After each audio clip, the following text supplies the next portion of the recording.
Brian Jenkins here with Teacher Educator Network and 10homes.net. I have a challenge for you teachers this week, and it has to do with your grade book. If you're procrastinating putting in grades, don't. Go ahead and enter the grades as soon as you have them ready so that students can keep up, and more importantly, parents can keep up with how their child's doing. There's nothing worse than in a 6-week grading period to be passing for 5 weeks and then all of a sudden you put in 10 grades at one time and the student or parent looks up and says, man, my child was passing for 5 weeks, why are they failing?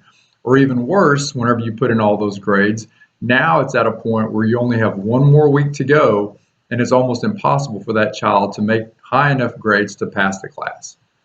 If grades are put in regularly and consistently, then after the first week or after the second week, that child will know exactly what they need to do to pass the class. So here's the challenge. Pass out to your students a grading rubric at the beginning of each grading period, 6 weeks, 9 weeks, whatever your grading period in your district is. Have the students fill in the grades as they get them. For instance, whenever I was teaching math, tests were 80% of their score, daily grades were 15%, and notes were 5%, or some percentage like that.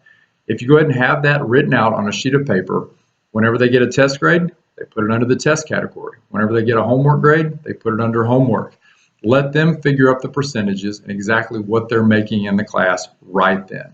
So every day they can update their own grades and see what they're doing. If this is a math class, fantastic. They're using their math skills.